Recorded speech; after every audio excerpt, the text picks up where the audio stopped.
السلام علیکم۔ حج کے سلسلے کا آج دوسرا درس ہے۔ جہاں جہاں الحج استعمال ہوتا ہے ان آیتوں کو کل کر دیا گیا تھا۔ اب اسی حج کے مادے سے حجت کے مادے سے جو الفاظ آئے ہیں، جن جن آیتوں میں الفاظ آئے ہیں آج ان کو کیا جائے گا۔ تو سب سے پہلے سورہ بقرہ آیت نمبر 76 کھول لیں۔ یہاں ہے وَإِذَا لَقُوا الَّذِينَ آمَنُوا قَالُوا آمَنَّا وَإِذَا خَلَا بَعْضُهُمْ إِلَىٰ بَعْضٍ قَالُوا أَتُحَدِّثُونَهُم بِمَا فَتَحَ اللَّهُ عَلَيْكُمْ لِيُحَاجُّوكُم بِهِ عِندَ رَبِّكُمْ أَفَلَا تَعْقِلُونَ کہ اور یہ لوگ جب مومنوں سے ملتے ہیں تو کہتے ہیں ہم ایمان لے آئے ہیں، اور جس وقت آپس میں ایک دوسرے سے ملتے ہیں تو کہتے ہیں جو بات خدا نے تم پر ظاہر فرمائی ہے وہ تم ان کو اس لیے بتا دیتے ہو کہ قیامت کے دن اسی کے حوالے سے تمہارے پروردگار کے سامنے تم کو الزام دیں، کیا تم سمجھتے نہیں؟ تو وَإِذَا لَقُوا الَّذِينَ اور جب وہ ملاقات کرتے ہیں ان لوگوں سے آمنو جو ماننے والے ہیں، قالوا آمنا وہ یہ کہتے ہیں کہ ہم نے مانا، وَإِذَا خَلَا بَعْضُهُمْ اور جب وہ گزرتے ہیں ان کے بعض الی بعض بعض کی طرف، قالوا وہ یہ کہتے ہیں اتحدثونہم کیا تم بات دیتے ہو انہیں، بما فتح اللہ علیکم اس کا جو اللہ نے تم پر کھول دیا ہے، لیحاجوکم بہ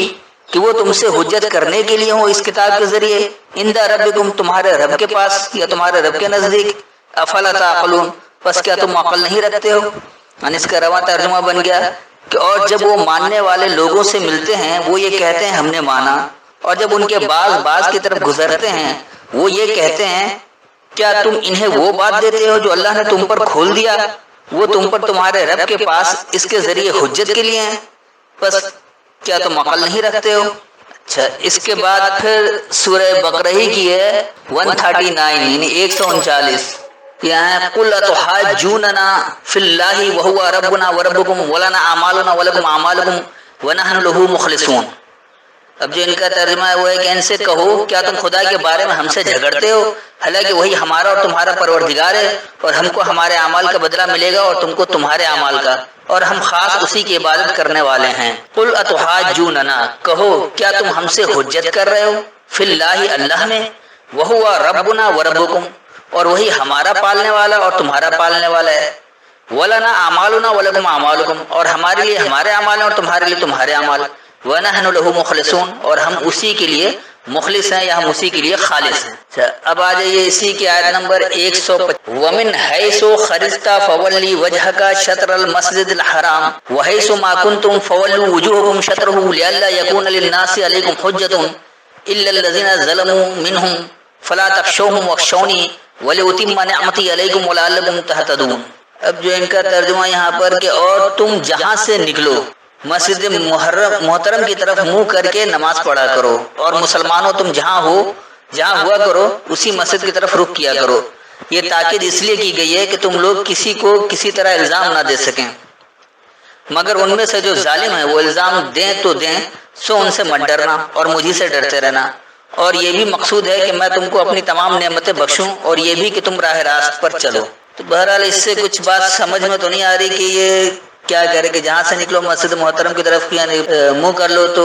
آپ اگر اپنے گھر سے نکلیں گے کبھی ایسا ہو سکتا ہے کہ آپ ہمہ وقت اپنا منہ کعبے کی طرف کیے رہیں، مسجد محترم کی طرف منہ کیے رہیں، جو ان کا فلسفہ ہے یہ تو ممکن ہی نہیں۔ انسان نکلتا ہے مختلف کام ہوتا ہے اور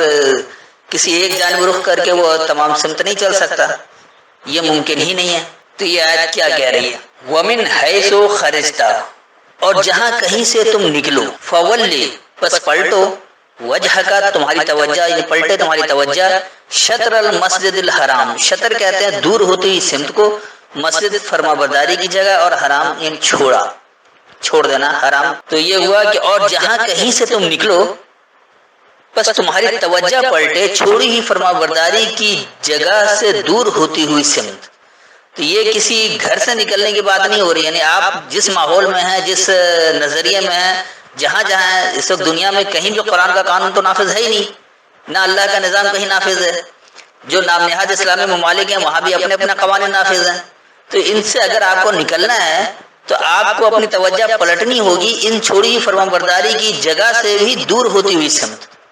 یعنی یہ ان جگہوں میں جہاں اللہ کی فرما برداری ہو نہیں رہی اس سے آپ کو اپنی سمت کو دور کرنا پڑے گا، اپنی توجہ ہٹانا پڑے گا اللہ کی فرما برداری کی طرف۔ اس لیے آگے اللہ کہہ رہے کہ وَحَيْثُ مَا كُنْتُمْ اور جہاں کہیں تم ہو، فَوَلُّوا وُجُوهَكُمْ شَطْرَهُ پس پلٹاؤ اپنی توجہ کو دور ہوتی ہوئی سمت، لئلا یکونا تاکہ نہیں یہ ہو، للناس سے لوگوں کے لیے، علیکم حجت تم پر حجت یعنی تم پر بحث برائے دلیل، الا الذین ظلموا منہم صرف جو لوگ ان میں سے انہوں نے ظلم کیا ہے، فلا تخشوہم واخشونی پس تم ان سے نہیں خوف سے لرزو اور مجھ سے ہی خوف سے لرزو یا ڈرو، ولأتم نعمتی علیکم اور میں مکمل کرنے کے لیے ہوں اپنی نعمت تم پر، ولعلکم تہتدون اور تاکہ تم ہدایت پاؤ۔ تو اللہ کی ہدایت اللہ کی کتاب میں موجود ہے، کسی خاص سمت کسی طرف وہ رخ موڑ لینے سے نہیں ہے، اور نہ اللہ کہیں بتا رہا ہے کہ کعبے کی طرف ہے، ورنہ اللہ کو نقشہ بھی دینا چاہیے تھا کہ یہ مسجد حرام کہاں ہے، ہمیں تو نہیں معلوم کہاں ہے۔ قرآن حکم اور تفصیل دونوں دیتا ہے، تو اللہ کو اس کا نقشہ دینا چاہیے تھا اگر اسی مسجد حرام کی بات ہو رہی ہے۔ یہ تو ہر وہ جگہ جہاں اللہ کی فرما برداری چھوڑ چکے ہیں یہ مسجد حرام ہے۔ تو اب اس آیت کا رواں ترجمہ صحیح سے سمجھ لیں کہ اور جہاں کہیں تم نکلو بس تمہاری توجہ دور ہوتی ہوئی چھوڑی ہوئی فرما برداری کی جگہ کے سمت پلٹے، اور جہاں بھی تم ہو بس اپنی توجہوں کو دور ہوتی ہوئی سمت پلٹاؤ تاکہ یہ لوگوں کے لیے تم پر حجت نہیں ہو، صرف ان میں سے جو لوگ ظلم کرتے ہیں بس تم ان سے نہیں ڈرو اور مجھ سے ہی ڈرو، اور میں اپنی نعمت تم پر مکمل کرنے کے لیے ہوں اور تاکہ تم ہدایت پاؤ۔ تو ہدایت کا تعلق اللہ کی کتاب سے ہے، کہیں باہر سے نہیں ہے۔ اچھا، اب اس کے بعد اسی سورہ بقرہ کی آیت نمبر 258 آ جائیے۔ الم تری الی الذی حاج ابراہیم فی ربہ ان آتاہ اللہ الملک اذ قال ابراہیم ربی الذی یحیی ویمیت قال انا احیی وامیت قال ابراہیم فإن اللہ یأتی بالشمس من المشرق فأت بها من المغرب فبہت الذی کفر واللہ لا یہدی القوم الظالمین۔ جو ان کا ترجمہ ہے، بھلا تم نے اس شخص کو نہیں دیکھا جو اس غرور کے سبب سے خدا نے اس کو سلطنت بخشی تھی، ابراہیم سے پروردگار کے بارے میں جھگڑنے لگا۔ جب ابراہیم نے کہا میرا پروردگار تو وہ ہے جو جلاتا ہے اور مارتا ہے، وہ بولا کہ جلانا اور مار تو میں بھی سکتا ہوں۔ ابراہیم نے کہا کہ خدا تو سورج کو مشرق سے نکالتا ہے، آپ اسے مغرب سے نکال دیجئے۔ یہ سن کر کافر حیران رہ گیا، اور خدا بے انصافوں کو ہدایت نہیں دیا کرتا۔ حالانکہ ایسا کوئی بھی کافر ہے ہی نہیں جو یہ کہتا ہو کہ سورج کو مشرق سے نکالنا یا مغرب سے کرنا، یہ تو ہر ایک کو پتہ ہے، اس کو سب کوئی مانتا ہے، لہٰذا اس طرح سے کیسے حجت ہو سکتی ہے؟ ذرا اس آیت کو بھی صحیح سے سمجھ لیں کہ یہ کیا ہے۔ الم ترا کیا تم نے نہیں دیکھا، الی الذی اس شخص کی طرف یا ان لوگوں کی طرف، حاج ابراہیم فی ربہ ابراہیم سے حجت کرتا ہے اپنے رب میں، یعنی دلیل سے بات کرنے والے سے اپنے رب میں حجت کرتا ہے۔ تو یہ ایک تو یعنی گزر بھی گیا، اور آج بھی ایسا ہو سکتا ہے، آج بھی آپ خالص اللہ کی بات کریں گے دلیل کے ساتھ تو آپ کے ساتھ ایسے ہی حجت کی جائے گی۔ ان آتاہ اللہ الملک، یہ کہ اللہ نے اسے اختیار دیا ہے، یہ اختیار والے ہی خاص طور پر لڑتے ہیں، کیونکہ جھگڑا ہی اللہ کا ہوتا ہے، قوانین کو ماننے کا ہوتا ہے کہ حاکمیت جو ہے وہ صرف اللہ کی ہے، عام حکم نہیں مانتے، تو یقینی سی بات ہے ٹکراؤ وقت حکمرانوں سے ہوتا ہے، اس لیے اختیار والے ہی سامنے آتا ہے۔ تو قال ابراہیم ربی الذی یحیی ویمیت، تو کہا ابراہیم نے میرا رب وہ ہے جو کہ احیا کرتا ہے اور مردنی دیتا ہے، یا زندہ کرتا ہے اور مارتا ہے۔ قال انا احیی وامیت، تو کہا میں بھی احیا کرتا ہوں اور مارتا ہوں۔ اقتدار والے جو وہ کہتے ہیں کہ میرے ہاتھ میں بھی اختیار ہے کہ میں کسی کو نشونما دے دوں، پروان چڑھا دوں، اوپر پہنچا دوں، اور کہ جس کو چاہے اسے مار دوں، یہ آج بھی ایسے ہی رویہ ہے۔ تو قال ابراہیم، تو کہا ابراہیم نے فإن اللہ یاتی بالشمس من المشرق فأت بها من المغرب، بس بے شک میرا اللہ یعنی سورج کو مشرق سے لاتا ہے، بس تو دے اسے مغرب سے، لیا اسے مغرب سے۔ اچھا، ایک تو یہ روایتی ترجمہ بھی ٹھیک ہے، بات اس سے بھی سمجھ میں آ جاتی ہے، لیکن دراصل جو اللہ بتا رہا ہے، کیونکہ اللہ شروع سے معاشرے کو بنانے کی بات اور کس طرح سے آگے آنا ہے ساری باتیں کر رہا ہے اور دلائل کے ساتھ بات کر رہا ہے، تو یہاں جو اصل ترجمہ بنتا ہے کہ فإن اللہ قال ابراہیم، تو ابراہیم نے کہا فإن اللہ، پس بے شک جو اللہ ہے یعنی جو اصل حاکم ہے، ایک تو تم حاکم ہو دنیا کے اور ایک اللہ حاکم ہے، تو اللہ جو حاکم ہو یاتی بالشمس، وہ دیتا ہے دلیل پر متحرک کرنے والوں کو من المشرق، عروج کی جگہ سے، یعنی جو بھی دلیل پر متحرک ہوگا، بات کرے گا، اس کے اوپر کام کرے گا دلیل کے ساتھ، تو وہ ہمیشہ عروج کی طرف جاتا ہے، یعنی کہ سورج کو مشرق سے نکال رہا ہے۔ فاتی بها من المغرب، بس تم دے دو اس کو زوال سے، یعنی واقعی جو دلیل پر بات کر رہا ہے، جو عمل کر کے دکھا رہا ہے، تو وہ تو ہمیشہ عروج کی طرف جاتا ہے، اس میں عروج جمع ہوتا ہے۔ اگر تم واقعی اختیار والے ہو تو تم اسے زوال کی طرف لے آؤ، زوال والی جگہ میں لے آؤ۔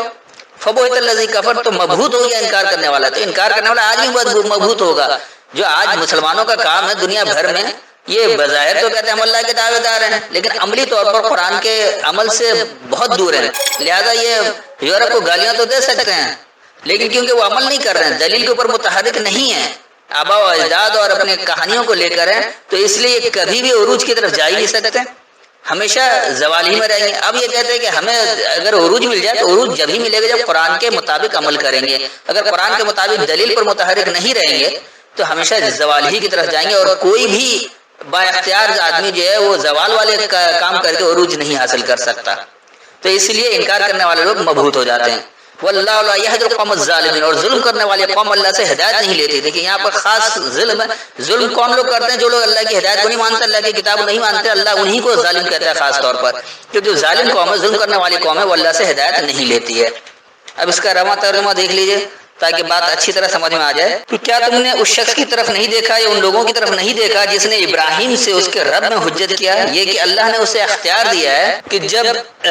ابراہیم نے کہا کہ میرا رب وہ ہے جو کہ احیا کرتا ہے اور مردنی دیتا ہے، تو اس نے کہا کہ میں بھی احیا کرتا ہوں اور مردنی دیتا ہوں. تو ابراہیم نے کہا پس اللہ تو وہ جو دلیل پر متحرک رہتا ہے اسے ہمیشہ عروج کو دیتا ہے، پس تم اس کو زوال دے دو. تو انکار کرنے والا مبہوت ہو گیا، یا انکار کرنے والی شخصیات مبہوت ہو گئی، اور ظلم کرنے والی قوم اللہ سے ہدایت نہیں لیتی ہے. مزید جو آیتیں ہیں وہ آج سورہ آل عمران آیت نمبر 61 فمن حاجک فیہ من بعد ما جاءک من العلم فقل تعالوا ندعو ابناءنا وابناءکم ونساءنا ونساءکم وانفسنا وانفسکم ثم نبتہل فنجعل لعنۃ اللہ علی الکاذبین. اب جو ان کا ترجمہ ہے کہ پھر اگر یہ لوگ عیسیٰ کے بارے میں تم سے جھگڑا کریں اور تم کو حقیقت الحال تو معلوم ہو ہی چلی ہے، تو ان سے کہنا کہ آؤ ہم اپنے بیٹوں اور عورتوں کو بلائیں اور تم اپنے بیٹوں اور عورتوں کو بلاؤ، اور ہم خود بھی آئیں اور تم خود بھی آؤ، پھر دونوں فریق خدا سے دعا و التجا کریں اور جھوٹوں پر خدا کی لعنت بھیجیں. اگر واقعی عیسیٰ کی حجت میں اس طرح کی بات ہوتی کہ بیٹوں کو اور عورتوں کو اور خود بھی چلنا ہے، یہ اس طرح مباحثہ ہی ہوتا تو آج بھی ایسا ہی ہوتا رہتا، لیکن ایسا ہے نہیں. اسی کو لوگ مباہلہ والی آیت بھی کہتے ہیں اور اس سے بڑی باتیں کرتے ہیں، لیکن دراصل اللہ اس طرح مباہلہ بازی وغیرہ تو کرواتا ہی نہیں. اللہ کو کوئی شغل میلے کی ضرورت نہیں ہے، اللہ تو دلیل سے بات کرنے والے کی بات کرتا ہے، اور اس کے لیے ضروری نہیں کہ خاندان اور بیوی کو لے کر جائیں. شیعت کی بنیاد بھی اسی پر ہے کہ اللہ کے رسول نے فاطمہ اور علی اور حسن حسین کو لیا اور چل پڑے، حالانکہ قرآن میں اس کا کوئی ذکر ہی نہیں ہے، کوئی ایسی بات ہی نہیں ہو رہی ہے. تو روایت سے قرآن سمجھیں گے تو اسی طرح اٹکتے رہیں گے. آئیے اس آیت کو دیکھنے کہ یہ کیا کرے. فمن حاجکا، پس کون ہے جو تم سے حجت کرتا ہے، فی ہے اس میں، من بعد ما جاءک من العلم، اس کے بعد جو تمہارے پاس علم سے آ گیا. اور علم کیا ہے؟ علم اللہ کی کتاب ہے. یہ بات عیسیٰ کی نہیں چل رہی ہے، بلکہ اللہ کے کتاب میں جتنے احکامات ہیں سب کی بات ہو رہی ہے. تو جو اللہ کے کتاب سے علم آنے کے بعد پھر اس میں حجت کرتا ہے، جب اللہ کہہ رہے کہ فقل تعالو، پس کہو تم آؤ، ندعو ابناءنا، ہم پکارتے ہیں اپنی بنیادوں کو، وابناءکم، تم اپنی بنیادوں کو پکار لو. یقینی سی بات ہے ہم اللہ کی کتاب کی بنیاد پر چلے تو ہم اللہ کی کتاب کو کھولیں گے، اس کے مطابق عمل کریں گے. ہمارے کیا عمل ہونا چاہیے؟ تم نے اگر بخاری مسلم اور ترمذی اور دیگر کتابوں کو پکڑ رکھا تو تم اپنی کتابوں کو پکارتے ہو، اس کے مطابق عمل کر رہے ہو. اسی طرح ونسانا ونساکم، ہم اپنی کمزوریوں کو اور تم اپنی کمزوریوں کو لے لو. ہماری کمزوری کہ ہم قرآن کو اگر صحیح سے سمجھ نہیں پا رہے، کچھ عمل نہیں کرتے، ہم اپنی کمزوریوں کے ساتھ ہیں، تم اپنی کمزوریوں کے ساتھ ہو. وانفسنا وانفسکم، ہماری اپنی نفسیات ہے اور تمہاری اپنی نفسیات ہے، یعنی ہماری اپنی سوچ اور تمہاری اپنی سوچ، اپنے اپنے سوچ کے مطابق لوگ سمجھ رہے ہیں. ثم نبتہل، پھر آزاد چھوڑ دو.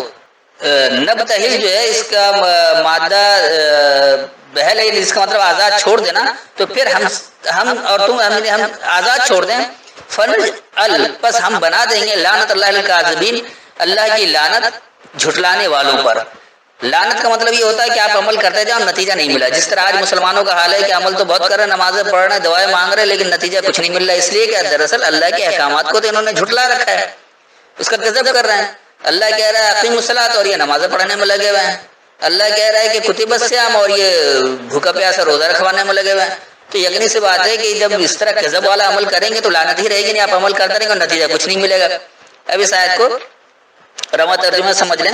کہ پس جو کوئی اس کے بعد تم سے اس میں حجت کرے کہ جو تمہارے پاس علم سے آ گیا ہے، پس کہو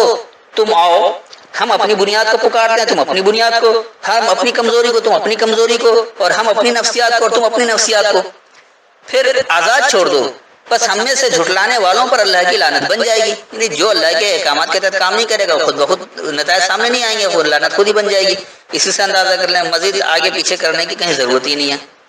اچھا، اب اس کے بعد جو ہے وہ پھر اسی صورت کی آیت نمبر 65 اور 66 دونوں میں حجت آیا ہے، اس کو بھی دیکھ لیں۔ یا اہل الکتاب لما تحاجون فی ابراہیم وما انزلت التوراۃ والانجیل الا من بعدہ افلا تعقلون۔ اب جو ان کا ترجمہ ہے کہ اے اہل کتاب تم ابراہیم کے بارے میں کیوں جھگڑتے ہو، حالانکہ تورات اور انجیل ان کے بعد اتری ہیں اور وہ پہلے ہو چکے ہیں، تو کیا تم عقل نہیں رکھتے؟ یا اہل الکتاب، اے اہل کتاب کی اہلیت والوں، لما تحاجون، کیوں تم حجت کرتے ہو، یعنی کیوں تم بحث کرتے ہو، بحث برائے دلیل ہی کرتے ہو، اے اہل کتاب کی اہلیت والوں کیوں تم حجت کرتے ہو فی ابراہیم، ابراہیم میں یا دلیل سے بات کرنے والے میں، وما انزلت التوراۃ والانجیل، اور جو میں نے نازل کیا تورات اور انجیل، الا من بعد ہی، صرف اس کے بعد ہی، اے اہل کتاب کی اہلیت والوں تم ابراہیم میں کیوں حجت کرتے ہو اور جو تورات اور انجیل نازل کی گئی ہے صرف اس کے بعد، افلا تعقلون، تو پس کیا تم عقل نہیں رکھتے؟ اس کے بعد اس کی اگلی آیت ہے کہ ہا انتم ہؤلاء حاججتم فیما لکم به علم فلم تحاجون فیما لیس لکم به علم واللہ یعلم وانتم لا تعلمون۔ تو دیکھو، ایسی بات میں تم سے جھگڑا کیا ہی تھا جس کا تمہیں کچھ علم تھا بھی، مگر ایسی بات میں کیوں جھگڑتے ہو جس کا تم کو کچھ علم نہیں اور خدا جانتا اور تم نہیں جانتے۔ ہا انتم، ہاں تم، ہؤلاء تم ہی وہ لوگ ہو، حاججتم فیما لکم به علم، تم نے حجت کیا اس میں جو تمہارے لیے اس کے ذریعے علم ہے، یعنی جو لوگ حجت کرتے ہیں وہ اپنے پاس کوئی علم رکھتے ہیں تو حجت کرتے ہیں، یعنی حجت جو واقعی دلیل سے بات کرنے والے ہوتے ہیں، جدال والے نہیں، وہ تو چاہے علم رکھیں یا نہ رکھیں بحث میں پڑ جاتے ہیں، لیکن جو لوگ واقعی دلیل سے حجت کرتے ہیں دراصل ان کے پاس وہی دلیل ہوتی ہے، اس لیے تو ہاں تم ہی وہ لوگ ہو جو تم حجت کرتے ہو اس میں تمہارے لیے اس کے ذریعے علم ہے، جو اس کتاب کے ذریعے تم علم رکھ رہے ہو، فلم تحاجون، بس کیوں تم حجت کرتے ہو فیما لیس لکم بہ علم، اس میں نہیں ہے تمہارے لیے اس کے ذریعے علم، یعنی جب آپ الکتاب کے ذریعے علم نہیں رکھ رہے تو پھر آپ اس میں کیوں حجت کریں، آپ الکتاب میں شرک کیوں کر رہے ہیں، چاہے بخاری کی ملاوٹ کریں یا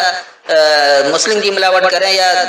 اماموں کی کتاب، یعنی کسی بھی اور کتاب غیر اللہ کی کتاب کا اگر آپ شرک کر لیتے ہیں، اس کتاب کے ذریعے علم کے بجائے کچھ ملاوٹ کرتے ہیں، تو پھر آپ کیوں حجت کر رہے ہیں جب آپ اس کتاب کے ذریعے علم نہیں رکھ رہے ہیں؟ واللہ یعلم، اور اللہ یہ جانتا ہے، وانتم لا تعلمون، اور تم یہ علم نہیں رکھتے ہو، تو لہذا جو حجت ہوگی وہ صرف قرآن سے ہی ہوگی، قرآن سے باہر نہیں ہوگی، اس کتاب کے ذریعے جو علم ہے اسی سے حجت ہوگی ورنہ کسی اور سے نہیں ہوگی، کسی اور سے حجت کریں گے تو پھر بات بگڑ جائے گی، آپ کہیں سے کہیں پہنچ جائیں گے۔ اچھا، اب اسی سورت کی ایک اور آیت ہے 73، وَلَا تُؤْمِنُوا إِلَّا لِمَنْ تَبِعَ دِينَكُمْ قُلْ إِنَّ الْهُدَى هُدَى اللَّهِ أَن يُؤْتَىٰ أَحَدٌ مِثْلَ مَا أُوتِيتُمْ أَوْ يُحَاجُّوكُمْ عِندَ رَبِّكُمْ قُلْ إِنَّ الْفَضْلَ بِيَدِ اللَّهِ يُؤْتِيهِ مَن يَشَاءُ وَاللَّهُ وَاسِعٌ عَلِيمٌ۔ اب جو ان کا ترجمہ ہے کہ اور اپنے دین کے پیرو کے سوا کسی اور کا قائل نہ ہونا، اے پیغمبر کہہ دو کہ ہدایت تو خدا ہی کی ہدایت ہے، وہ یہ بھی کہتے ہیں یہ بھی نہ ماننا کہ جو چیز تم کو ملی ہے ویسی کسی اور کو ملے گی، یا وہ تمہیں خدا کے روبرو قائل معقول کر سکیں گے، یہ بھی کہہ دو کہ بزرگی خدائی کے ہاتھ میں ہے، وہ جسے چاہتا دیتا ہے اور خدا کشائش والا اور علم والا ہے۔ وَلَا تُؤْمِنُوا، اور تم نہیں مانو، الا صرف لمن تبع دینکم، اس کے لیے جو تمہارے نظام کی اتباع کرتا ہے، یعنی تم یہ نہیں مانو کہ صرف اس کے لیے جو تمہارے نظام کے پیچھے چلے، صرف اس کے ماننے والے نہیں بن جاؤ کہ تمہارا نظام کے پیچھے چل رہا ہے۔ قل ان ہدا، کہو بے شک جو ہدایت ہے ہدی اللہ، اللہ کی ہدایت ہے، ان یؤتی احد مثلا،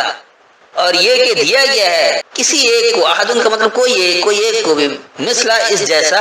ما اوتی تم جو تمہیں دیا گیا ہے، اور یحاجوکم عند ربکم، یا جو تم سے حجت کر رہے ہیں تمہارے رب کے پاس، تمہارے رب کے نزدیک۔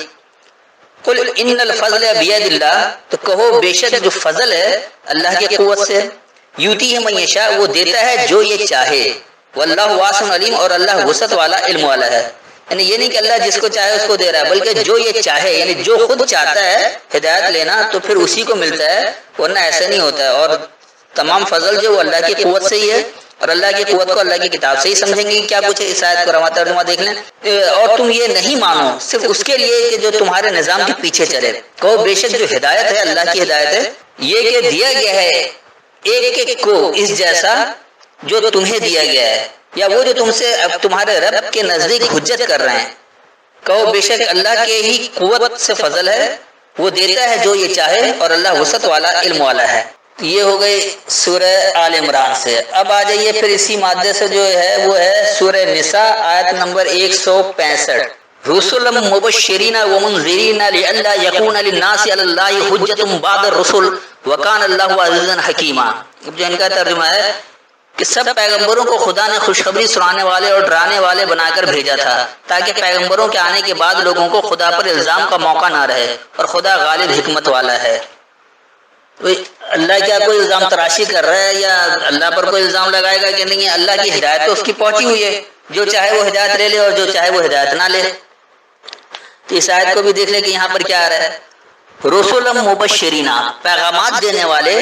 جو آگاہی دینے والے ہیں۔ بشر کہا جاتا ہے آگاہی کو، مبشرین جن میں آگاہی جمع، یعنی پیغامات دینے والے جن کے پاس آگاہی موجود ہے وہی پیغامات دینے والے ہیں، وہ منذرین اور وہی پیش کرنے والے ہیں، لئلا تاکہ یہ نہیں یکونو نہیں ہو، لئلا یکونو تاکہ یہ نہیں ہو، للناس لوگوں کے لیے، علی اللہ اللہ پر، حجت بعد الرسل کہ حجت رسالوں کے بعد، یعنی اللہ کے پیغام کے بعد، اللہ کا پیغام جب آ چکا اس کے بعد اللہ پر کوئی حجت نہیں ہوگا لوگوں کے لیے کہ ہمیں تو ہدایت ہی نہیں ملی تھی۔ وکان اللہ عزیزا حکیما، اور اللہ ہے غالب حکم دینے والا۔ اس کا رواں ترجمہ جو ہو گیا کہ پیغامات دینے والے اور آگاہی دینے والے اور پیش کرنے والے، تاکہ تم لوگوں کے لیے الکتاب کے بعد اللہ پر کوئی حجت نہیں ہو، اور اللہ غالب حکم دینے والا ہے۔ اچھا، اس کے بعد آ جائیے سورہ انعام، اس میں 3 جگہ یہ آیا ہے۔ تو سب سے پہلے سورہ انعام آیت نمبر 80، یہ دیکھیے، وحاجہ قومہ قال تحاجونی فی اللہ وقد ہدانی ولا اخاف ما تشرکون به الا ان یشاء ربی شیئا وسع ربی کل شیء علما افلا تتذکرون۔ جن کا ترجمہ لکھا ہے کہ اور ان کی قوم ان سے بحث کرنے لگی تو انہوں نے کہا کہ تم مجھ سے خدا کے بارے میں کیا بحث کرتے ہو، اس نے تو مجھے سیدھا راستہ دکھا دیا ہے، اور جن چیزوں کو تم اس کا شریک بناتے ہو میں ان سے نہیں ڈرتا۔ ہاں، جو میرا پروردگار کچھ چاہے، میرا پروردگار اپنے علم سے ہر چیز پر احاطہ کیے ہوئے، کیا تم خیال نہیں کرتے؟ وحاجہ قومہ، اور اس کی قوم نے اس سے حجت کیا۔ اچھا، مزے کی بات ہے کہ یہاں پر دیکھیے جتنے بھی حج کے مادے سارے یہ لوگ خود بھی یہاں پر اس کا بحث یا حجت یہی ترجمہ کر رہے ہیں، یہاں کہیں حج نہیں کروا رہے ہیں۔ تو اس کی قوم نے اس سے حجت کیا، قال تحاجونی، تو کہا کیا تم مجھ سے حجت کر رہے ہو، فی اللہ اللہ میں، وقد ہدانی، اور یقینی ہمیں ہدایت دی ہے، ولا اخاف، اور میں خوف نہیں رکھتا، ما تشرکون بہ، جو تم ملاوٹ کر رہے ہو اس کتاب کے ذریعے، الا ان یشاء ربی شیئا، سوائے یہ کہ یہ میرے رب کی ہی کچھ چاہت ہو، وسع ربی کل شیء علما، اور میرا رب وسیع ہے ہر ایک شے پر علم سے، افلا تتذکرون، تو پس کیا تم یاد دہانی نہیں لوگے؟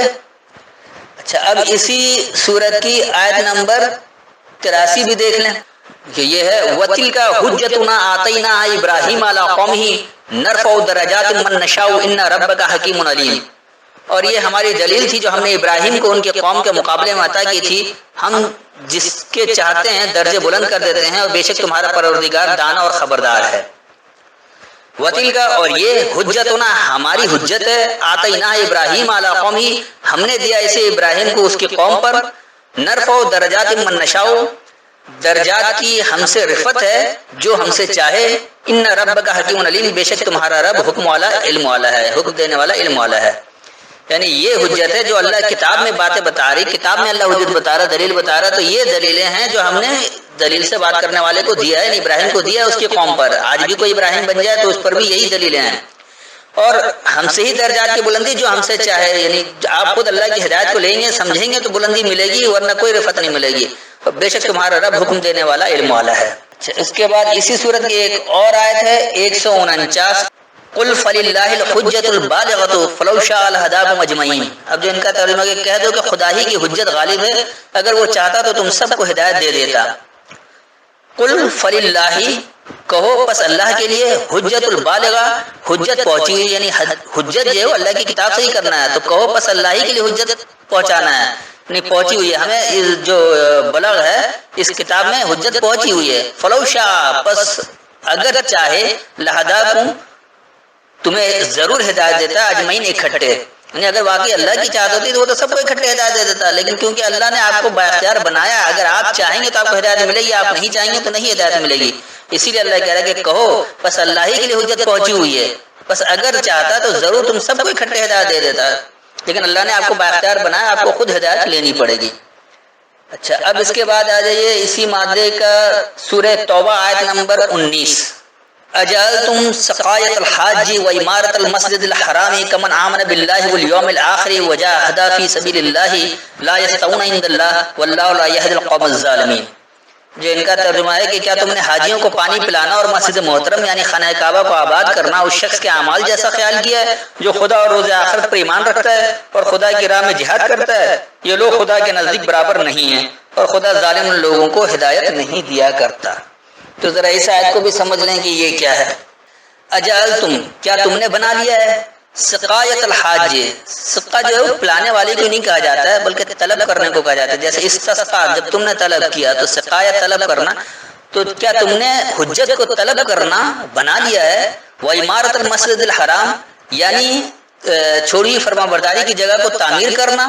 کمن آمن باللہ والیوم الآخر تو اس کی طرح ہے جو اللہ اور یوم آخرت کو مانتا ہے، وجاہد فی سبیل اللہ اور اللہ کے راستے میں جد و جہد کرتا ہے،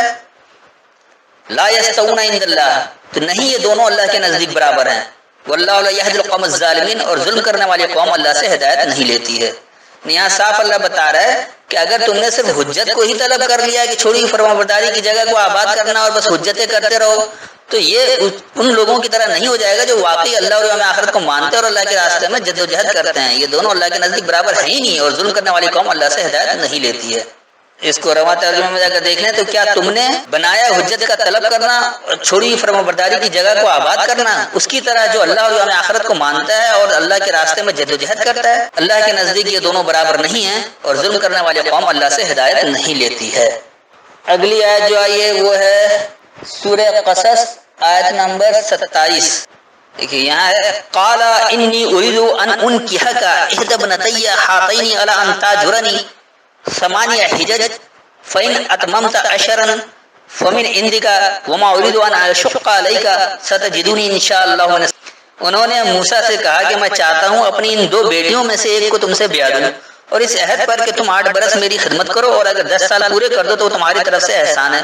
اور میں تم پر تکلیف ڈالنا نہیں چاہتا، تو مجھے انشاءاللہ نیک لوگوں میں پاؤ گے۔ اب یہ بتائیے کہ کوئی پاگل ہی شخص ہوگا کہ اگر 8 میں اس کی جان چھوٹ گئی تو 10 سال کیوں کرے اور پھر دونوں بیٹی سے شادی کر دینا ایک ساتھ، یہ بھی پھر اللہ کی سنت کی تبدیلی ہے۔ تو یہ کچھ عجیب سی بات ہے جو سمجھ میں نہیں آتا، اصل میں روایتوں سے ترجمہ کرنے کی وجہ سے، روایت فٹ کرنے کی وجہ سے انہوں نے زبردستی اس آیت کو یوں فٹ کر دیا ہے۔ دیکھیے حقیقت میں یہ آیت کیا ہے۔ قال انی اريد، کہا بے شک میں ارادہ کرتا ہوں، ان انکحک تم سے معاہدہ کروا دوں، احدی ابنتی ان دونوں بنیادوں میں سے ایک کی۔ یہ پوری ایک کہانی ہے کہ اصل یہ دو بنیاد، دو لڑکیوں کی بات نہیں چل رہی ہے، اس کو پورا سمجھنے کے لیے تو خیر پورا قصص سمجھنا پڑے گا کافی شروع سے، تو میں اس پر نہیں جا رہا ہوں، ابھی تو صرف اس آیت پر بات کر رہا ہوں کہ اس کو سمجھ لیں۔ احدی ابنتی ان دونوں بنیادوں میں سے ایک کی، ہاتین کہ ہم تمہیں دے دیں، اللہ اس پر انتا جرانی یہ کہ تمہیں اس کا اجرت یعنی اس کا فائدہ، اس کا نتیجہ دے دیا جائے، ثمانیہ حجج یعنی ثمانیہ کے سمن کہتے ہیں فائدے کو، تو میری طرف سے فائدہ یہ کہ میں اجرت دے دوں فائدے والی حجج حجت سے۔ فَإِنْ أَتْمَمْتَ پس اگر تم مکمل کر لو، عشرًا معاشرے کو، فمن عندک پس تمہارے پاس سے ہے۔ یقینی سی بات ہے حجت کر کے معاشرے کو فائدہ پہنچانا یہ آپ کی اپنی اجرت یعنی اپنی کوشش تو ہو سکتی ہے کہ آپ کو اس طرح سے مل جائے، لیکن معاشرہ جب ہی مکمل ہوگا کہ جب آپ کو بہت زیادہ محنت کرنی پڑے گی۔ اس بگڑے ہوئے معاشرے میں کس طرح قرآن قانون کو نافذ کیا جائے اس کے لیے آپ کو بہت محنت کرنی پڑے گی، ایسے تو حجت ہر کوئی کر لیتا ہے۔ وما اريد ان اشق علیک اور نہیں ارادہ ہے یہ کہ میں شق کر دوں تم کو، یعنی تم پر مشقت ڈال دوں، تمہیں پھاڑ دوں، شق کا بنیادی مطلب پھٹ جانا، تو یہ میرا ارادہ یہ نہیں ہے کہ تم پر اس طرح سے مشقت ڈال دیا جائے کہ تم پھٹ جاؤ۔ ستجدونی جلد مجھے پاؤ گے فرما بردار، انشاءاللہ اللہ کی چاہت پر، اگر یہ اللہ کی چاہت ہوگی، میں نے صالحین مکمل عمل کرنے والوں میں سے۔ اس کا رواں ترجمہ اگر صحیح سے سمجھ لیں تو بات سمجھ آ جائے گی۔ کہا بے شک میں ارادہ کرتا ہوں یہ کہ میں ان دونوں بنیاد والوں میں سے تمہیں ایک میں جذب یعنی پیوست یا وابستہ کر دوں، اس پر یہ کہ تم مجھے فائدہ دینے والی حجت کا اجر دو، بس اگر تم معاشرہ مکمل کر دو بس وہ تمہارے پاس ہے، اور یہ کہ میں تم پر خوب پھٹ جانے کا ارادہ نہیں کرتا ہوں، یعنی تم پر سختی یا مشقت کا ارادہ نہیں کرتا ہوں، اگر اللہ کی چاہت سے ہو تو تم مجھے جلد صحیح کرنے والوں میں سے پاؤ گے، یعنی جلد اصلاح کرنے والوں میں سے، اپنے آپ کو ٹھیک کرنے والوں میں سے پاؤ گے۔ اچھا اب آئیے اس کے بعد جو ہے سورہ مومن آیت نمبر 47 وَإِذْ يَتَحَاجُّونَ فِي النَّارِ فَيَقُولُ الضُّعَفَاءُ لِلَّذِينَ اسْتَكْبَرُوا إِنَّا كُنَّا لَكُمْ تَبَعًا فَهَلْ أَنْتُم مُغْنَوْنَ عَنَّا نَصِيبًا مِنَ النَّارِ،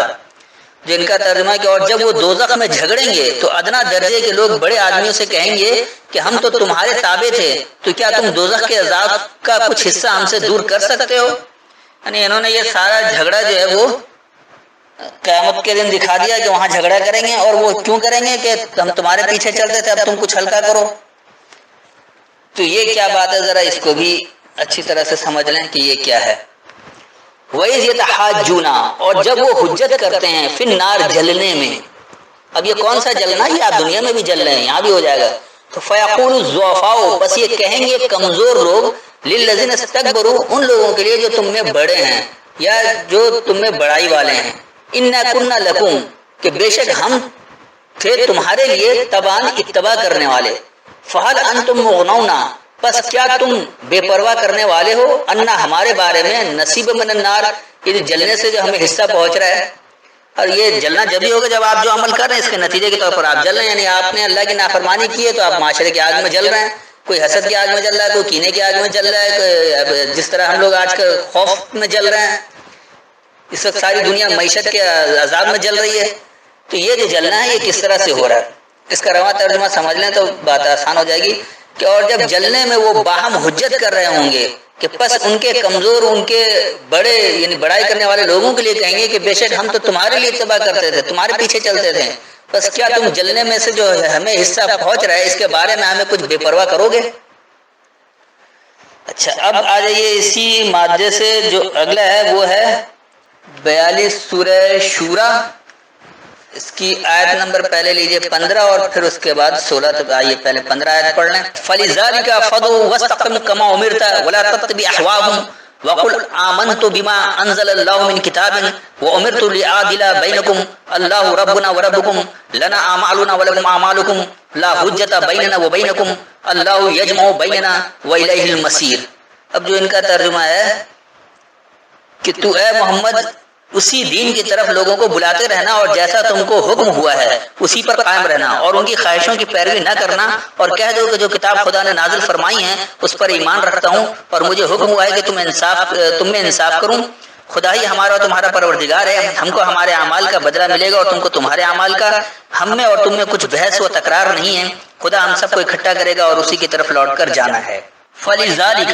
بس اسی کے لیے ہے، فَادْعُ، بس پکارو، وَاسْتَقِمْ كَمَا أُمِرْتَ،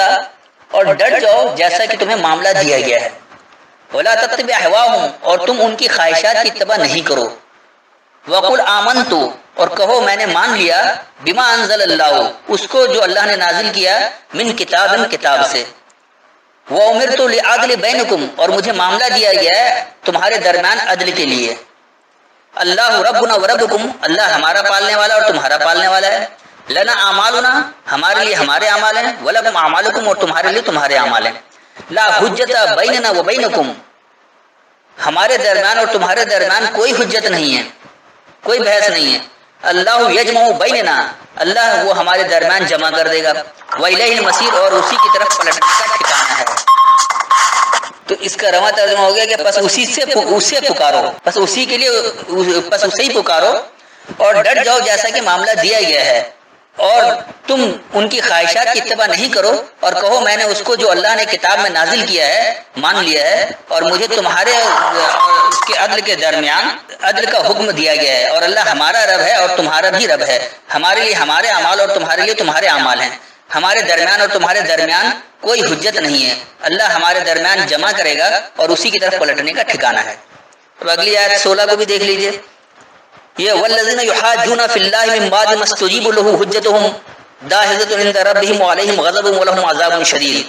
اور جو لوگ خدا کے بارے میں بعد اس کے کہ اسے مومنوں نے مان لیا ہو جھگڑتے ہیں ان کے پروردگار کے نزدیک ان کا جھگڑا لہو ہے اور ان پر خدا کا غضب اور ان کے لیے سخت عذاب ہے کہ والذین یحاجون فی اللہ، اور وہ لوگ جو اللہ میں حجت کرتے ہیں، من بعد اس کے بعد، مستجیب لہ جو انہیں جواب دیا گیا ہے اس کے لیے، حجتہم ان کی حجتوں کو یعنی ان کی دلیل میں، داحضۃ عند ربہم تو پھسلنا ہے اپنے رب کے نزدیک، وعلیہم غضب اور انہی پر غضب ہے، ولہم عذاب شدید اور ان کے لیے سخت سزا ہے۔ یعنی رواں ترجمہ ہو گیا کہ اور جو لوگ اللہ میں حجت کرتے ہیں اس کے بعد جو انہیں ان کی حجتوں میں اس کے لیے جواب دیا گیا ہے ان کے رب کے نزدیک سے پھسلنا ہے اور ان پر غضب ہے اور ان کے لیے سخت سزا ہے۔ یعنی حجت بحث سامنے آ جاتی ہے اس کے باوجود نہیں مانتے، نہیں کہ ہم تو نماز پڑھتے رہیں گے، صلاۃ یہ تو ہم معاشرے میں رہ نہیں سکتے، تو پھر کیا ہے، یہ ایسے ہی ہوا کہ آپ اللہ کے غضب خود دعوت دے رہے ہو اور سخت سزا ہے اس کے لیے۔ اچھا، اب یہ ایک آخری آیت رہ گئی ہے سورہ جاسیہ آیت نمبر 25 کہ دیکھ لیں، وَإِذَا تُتْلَىٰ عَلَيْهِمْ آيَاتُنَا بَيِّنَاتٍ مَا كَانَ حُجَّتُهُمْ إِلَّا أَن قَالُوا ائْتُوا بِآبَائِنَا إِن كُنتُمْ صَادِقِينَ، اور جب ان کے سامنے ہماری کھلی کھلی آیتیں پڑھی جاتی ہیں تو ان کی یہی حجت ہوتی ہے کہ اگر سچے ہو تو ہمارے باپ دادا کو زندہ کر لاؤ۔ وَإِذَا تُتْلَىٰ عَلَيْهِمْ اور جب سمجھ کر پڑھی جاتی ہے ان پر، آیاتنا بینات ہماری آیتیں بیان کی ہوئی یعنی واضح، ما کان حجتہم تو نہیں ہوتی ہے ان کی حجت، یعنی ان کی بحث صرف یہی ہوتی ہے، الا سوائے ان قالوا یہ کہ وہ کہتے ہیں، ایتو بآبائنا تم دے دو ہمارے بڑوں کو، ان کنتم صادقین اگر تم سچوں میں سے، یعنی اب ہم سے بات نہیں کرو، ہم تو حجت نہیں کر پائے، ہمارے بڑوں کو سمجھا دو، ہمارے آبا و اجداد کو سمجھا دو، آبا و اجداد تو گزر گئے، بآبائنا کا مطلب جو آج ہمارے بڑے نہیں، ہمارے علماء سے بات کر لو، ہمارے جو امام ہیں ان سے بات کر لو، یا ہمارے فلاں ان سے بات کر لو، جب خود دلیل نہیں ہوتی تو ان پر ڈال دیتے، اس پر آپ جاتے رہے، یعنی بحث نہیں الجھانا چاہتے ہیں، اللہ کو ماننا نہیں چاہتے ہیں۔ تو اس کا رواں ترجمہ بن گیا کہ اور جب تم ان پر ہماری بیان کی ہوئی واضح آیتیں سمجھ کر پڑھتے ہو جو ان کی حجت ہوتی ہے، تو سوائے یہ کہ وہ یہ کہتے ہیں کہ تم ہمارے بڑوں کو یعنی ہمارے جو آج کے موجودہ بڑے ہیں ان کو لے آؤ، اگر تم سچوں میں سے ان کو بات سمجھا تو وہ سمجھ جائیں گے تو ہم بھی سمجھ جائیں گے۔ تو یہ تھی حج کے بارے میں تمام آیتیں جو آج مکمل ہو گئیں۔ اگر اس میں کوئی سوال ہو تو آپ لوگ کیجیے گا، انشاءاللہ جیسے ہی وقت ملے گا ان کے جوابات بھی دے دیں گے۔ السلام علیکم۔